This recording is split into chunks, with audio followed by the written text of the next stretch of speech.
तो next question हमारा है आपका जो है क्वेश्चन नंबर 4 का बी पार्ट। वन संरक्षण हेतु सामाजिक कृषि वानिकी की संकल्पना का आलोचनात्मक परीक्षण कीजिए। तो वन संरक्षण या और ज़्यादा इसको ब्रॉड सेंस में देखेंगे तो पर्यावरण संरक्षण भी लिख सकते हैं। तो पर्यावरण या वन संरक्षण के लिए social and agricultural forestry agro forestry का क्या करना है, आपका क्रिटिकल एनालिसिस करना है। तो ये कॉन्सेप्ट आपके जो है ये टॉपिक आपका बायोजियोग्राफी का है। तो यहाँ पर आपको कुछ नहीं करना है, सामाजिक वानिकी और कृषि वानिकी का कॉन्सेप्ट पता होगा उसको दे देना है और फिर बताना है कि ये जो सामाजिक वानिकी और कृषि वानिकी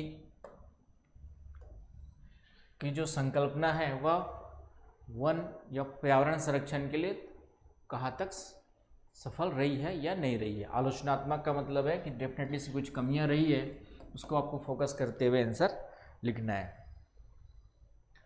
तो सोशल फॉरेस्ट्री आपका जो है ये आपका 1960-70 के दशक में पूरे विश्व में और भारत में भी जो है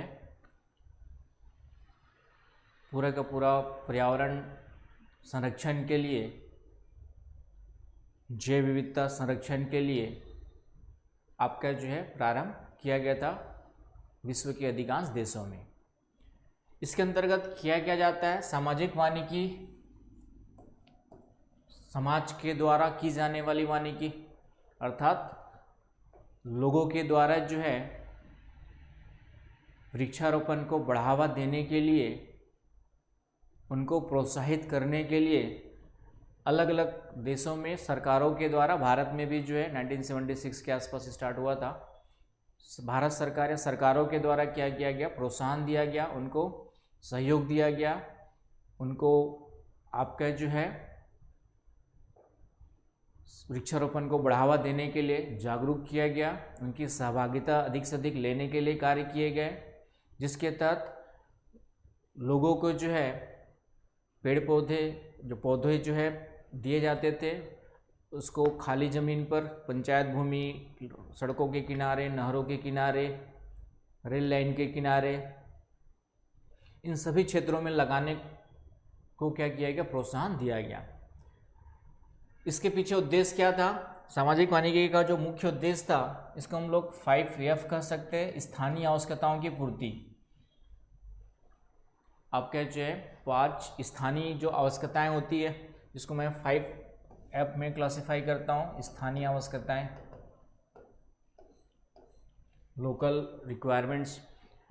पहला आपका फ्यूल, जलाऊ लकड़ी के रूप में, कि अभी भी जो है अधिकांश विकासशील देशों में, भारत जैसे देशों में, अल्पविकसित देशों में आपका जो है 60% पॉपुलेशन अभी भी गांव में रहती है। ईंधन के रूप में जलाऊ लकड़ी का यूज आज भी धीरे धीरे कम हो रहा है, गैस सप्लाई वगैरह की आपूर्ति की जा रही है, लेकिन अभी भी जो है कह सकते हो 50% पॉपुलेशन हमें जलाऊ लकड़ी पर निर्भर करती है। तो उसके लिए वृक्षारोपण को बढ़ावा देंगे तो हमें जलाऊ लकड़ी की आवश्यकताएं पूर्ति होंगी, इससे वनों पर जो बोझ है वह क्या होगा, आपका कम होगा। यदि हम लकड़ी के लिए वनों को काटते हैं तो कुछ वृक्ष लगाएंगे तो डेफिनेटली वो पर्यावरण को संतुलित रखने के लिए क्या करेगा, बढ़ावा देगा। फॉडर, चारा उगाना, जो खाली भूमि है घास वास उगाना, आपको उसको बढ़ावा दिया गया चारे के लिए। आपका फर्टिलाइज़र, पेड़ पौधे की पत्तियां गिरती है तो सॉइल फर्टिलिटी में इंक्रीमेंट होता है, इंक्रीज होता है, फर्टिलाइज़र हो गया। फिर आपका है फूड, कुछ कंद मूल फल खाने पीने की वस्तुओं का उत्पादन, फूड को आपका जो है। और फिर फाइबर, रेशा, रेशा का मतलब लकड़ी का यूज जो है घर बनाने के लिए और कई अदर चीज़ों के लिए भी किया जाता है, तो एक रेशे के रूप में भी जो है लकड़ी का यूज करना। तो मुख्य रूप से देखा जाए तो सामाजिक वानिकी का उद्देश्य क्या था, स्थानीय जो जनता होती है, स्थानीय जो लोग होते हैं, उनकी सहभागिता को सम्मिलित कर उनको ही सहभागी बना करके उनकी जो मूलभूत आवश्यकताएं होती है उसकी आपूर्ति सुनिश्चित करना, और साथ ही साथ जो है पर्यावरण या वन संरक्षण को क्या करना, आपका जो है संतुलित रखना, बढ़ावा देना, ये इसका मुख्य उद्देश्य था। आई बात समझ में। तो इसमें इसलिए इसको समाज का, समाज के लिए, समाज के द्वारा वानिकी कहा जाता है। इसी का पार्ट है आपका कृषि वानिकी। इसमें कृषि के साथ साथ खाली भूमि पर, मेड़ों पर वृक्षारोपण, जिसमें कुछ आपकी जो है इकोनॉमिकली बेनिफिशियरी, आर्थिक रूप से लाभ देने वाले वृक्षों को उगाने पे जोर दिया जाता है, राइट। तो इससे भी क्या होगा, कृषि की उपज के साथ साथ अन्य आय के स्रोत की उत्पत्ति होगी, पर्यावरण संरक्षण फिर से होगा, क्योंकि जब आप एक वृक्ष लगाते हैं तो उस वृक्ष से क्या क्या संरक्षण हो सकता है उन सब चीज़ों को जोड़ देना है। जब एक वृक्ष क्या क्या करता है, आपका वायु संरक्षण करता है कार्बन डाइऑक्साइड को नियंत्रित करके, एक वृक्ष जल संरक्षण करता है, मृदा संरक्षण करता है, मृदा का अपरदन रोकता है, मृदा में ह्यूमस की मात्रा बढ़ाता है, मृदा का टेम्परेचर कंट्रोल करता है। तो एक वृक्ष जो है आपका कंप्लीटली पर्यावरण संरक्षण के लिए क्या होता है, रिस्पॉन्सिबल होता है। तो इन दोनों ही प्रोग्राम में हमने किसको बढ़ावा दिया, डेफिनेटली वृक्षारोपण को बढ़ावा दे रहे। किसको लेकर के दे रहे, लोगों को ही जो है जागरूक कर, लोगों को ही सहभागिता को बढ़ा करके हम लोग फोकस कर रहे हैं, उनका भी उसमें फ़ायदा है। इसमें कुछ वृक्षों के, ऐसे वृक्षों को लगाने पे जोर दिया गया जिसको काट करके बेच करके लाभ कमा सके, इन सब चीज़ों पर भी फोकस किया गया ताकि कृषक को अतिरिक्त लाभ या स्थानीय जनता को, स्थानीय लोगों को अधिक लाभ, आय के साधन उपलब्ध करा सके, इन सब बातों पर भी फोकस किया गया। तो इस कारण से सामाजिक वानिकी एक अच्छा प्रोग्राम था जिससे कई सारे उद्देश्य निहित थे, लेकिन फिर से प्रोग्राम अच्छा था लेकिन इम्प्लीमेंटेशन उतने अच्छे से कुछ देशों को छोड़कर, कुछ राज्यों को छोड़ करके उतना सफल नहीं रहा है, क्योंकि लोगों की सहभागिता को उतने अधिक अच्छे से आकर्षित नहीं किया जा सका। फिर आपका जानते हैं गवर्नमेंट प्रोजेक्ट है तो गवर्नमेंट भ्रष्टाचार, ये सब समस्या हमेशा रहती है कि प्रोग्राम बन जाते हैं, कुछ दिखाने के लिए कर देते हैं, बाकी सब आपका जो है गबन हो जाता है। फिर कुछ वृक्षों का जो चयन किया गया, यूकेलिप्टस, पॉपुलर, कुछ इस तरीके के वृक्षों का चयन किया गया जो कि हमारे भारत के संदर्भ में देखें तो हमारे क्लाइमेट है, हमारे इकोलॉजी से, इकोसिस्टम से मैच नहीं करते थे। उनका विकास तो हो गया और लेकिन उसके कारण से फिर भूमिगत जल में कमी होने लगी, आसपास के पेड़ पौधों का नुकसान होने लगा, जिससे जैव विविधता का फिर से विनाश हुआ। तो वृक्षों के चयन में यहाँ पे आपके जो है क्या हुई, गलती हुई, राइट। फिर इसका जो फायदा लिया गया खास करके लकड़ी उद्योग का, वह मुख्य रूप से बड़े किसानों को मिला, छोटे किसान को उतना फायदा नहीं मिला। तो इस तरीके से कई सारी कमियां भी इस सिद्धांत, इस कॉन्सेप्ट की रही है, लेकिन एक अच्छा प्रोग्राम है। इसके द्वारा हम लोग लोगों की सहभागिता, जन सहभागिता को अधिक से अधिक बढ़ा करके उनकी जो मूलभूत आवश्यकताएं हैं उनकी आय में वृद्धि के स्रोत के रूप में बढ़ावा दे सकते हैं।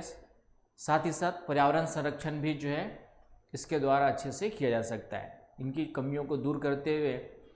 और ख़ास करके इसके लिए एक अच्छी इम्प्लीमेंटेशन, कोई एजेंसी बॉडी स्थापित करते हुए सभी सरकारों को इसको बढ़ावा देने की ज़रूरत है, ताकि वर्तमान में जो हो रही पर्यावरणीय समस्याएं, पर्यावरण क्षरण हो रहा है, उसका हम लोग क्या कर सके, कंट्रोल कर सके। तो इस तरीके से इसका आंसर हैंडल करना है। आई बात समझ में। तो कुछ मैटर मैंने लिया हुआ है। आज की डेट में मैटर की कोई कमी नहीं है दुनिया में, बस आपको अच्छा पढ़ना है, समझना है और लिखना है। जैसे सामाजिक वानिकी पर्यावरणीय, सामाजिक, ग्रामीण विकास में सहायता प्रदान करने के उद्देश्य से वनों का संरक्षण, प्रबंधन, उसर भूमि पर वनीकरण से है। राष्ट्रीय कृषि आयोग ने सामाजिक वानिकी को 3 श्रेणियों में डिवाइड किया। शहरी वानिकी में शहर के आसपास के क्षेत्रों में लगाया जाता है, तो उसका क्या फ़ायदा मिलेगा आप समझ सकते हैं। शहरी वानिकी का फ़ायदा मिलना चाहिए। ग्रामीण वानिकी और कृषि वानिकी, इसी का है सामुदायिक वानिकी, समुदाय के द्वारा। और फॉर्म वानिकी, कुछ अपने पर्सनल किसानों के द्वारा बड़े वाणिज्यिक, गैर वाणिज्यिक वृक्ष लगाए जाते थे। ये आपके सामाजिक वानिकी के 3 लिखा है, लेकिन 5 श्रेणी कर सकते हैं इसको। सामुदायिक वाला एक अलग से इसमें हमने ले लिया है, और ये फॉर्म वानिकी, तो इसको 3 की जगह 5 भी कर सकते हैं। मुख्य रूप से 3 ही है, क्योंकि ये ग्रामीण वानिकी का ही पार्ट है, सामुदायिक वानिकी, और उसमें फॉर्म वानिकी भी उसी का पार्ट है। तो ये आपका सामाजिक वानिकी कॉन्सेप्ट दे देना। इस क्वेश्चन में थोड़ा सा सामाजिक वानिकी है क्या बताना पड़ेगा आपको। जो मैंने बताया उसके मुख्य उद्देश्य 5F उसको अच्छे से कंसिडर कर लेना है। कृषि वानिकी भी सामाजिक वानिकी का एक महत्वपूर्ण भाग है, जिसमें खेतों के साथ साथ जो है किसान खेतों में फसल उगाने के साथ साथ पेड़, चारा, घास, फलीदार फसलें इन सब को उगाने पे बढ़ावा देता है। खेतों की मेड़ों पर, बांधों पर, जलाक्रांत क्षेत्रों में जहाँ पे जल जमा होता है, वाटर लॉगिंग। जलाक्रांत का मतलब यहाँ पर है वाटर लॉगिंग क्षेत्रों में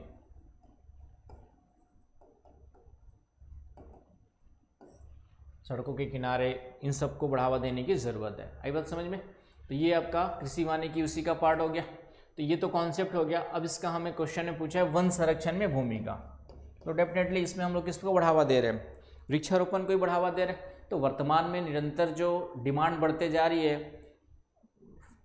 लकड़ियों की पॉपुलेशन बढ़ने के कारण जलाऊ ईंधन के लिए डिमांड बढ़ेगी, इमारती लकड़ी के लिए बढ़ेगी, अदर इंडस्ट्रीज़ के लिए बढ़ रही है। तो डेफिनेटली हम उसको पर्यावरण संतुलन को बनाए रखने के लिए, वन संरक्षण के लिए सामाजिक वानिकी लोगों की सहभागिता के द्वारा क्या कर सकते हैं, उनके आय में वृद्धि के स्रोत के रूप में भी और पर्यावरण संरक्षण के संदर्भ में भी देखा जाए तो यह एक महत्वपूर्ण प्रोग्राम के रूप में दिखाई देता है। बाकी मैंने फिर से कहा कमियां जो है तो आपको डालनी पड़ेगी। ये तो हो गया हमारा, तो मैंने इतना ही लिया है शायद इसमें। तो एनीवे बाकी जो मैंने कॉन्सेप्ट बताया कि इसमें कमियां क्या क्या है। भारत के संदर्भ में यूकेलिप्टस पॉपुलर जैसे वृक्ष पूरी तरह सफल नहीं रहे, इससे कई पर्यावरणीय समस्या उत्पन्न हुई, भूमिगत जल नीचे चला गया, आसपास के पेड़ पौधे सूख जाते हैं। जो समृद्ध किसान है, बड़े किसानों को ही फायदा मिला, सीमांत किसानों, छोटे किसानों को कोई फायदा नहीं मिला। लोगों की सहभागिता उतनी बढ़ाई नहीं कि भ्रष्टाचार अलग से देखा गया। तो ये सब चीज़ें हैं जिसके कारण से यह प्रोग्राम उतना सफल नहीं रहा है। तो इस तरीके से इसका आंसर हैंडल आपको करना है। आई बस समझ में। तो सिंपल सा क्वेश्चन था। तो ये क्वेश्चन आपका क्वेश्चन नंबर 4 का सेकंड पार्ट खत्म होता है। Thank you.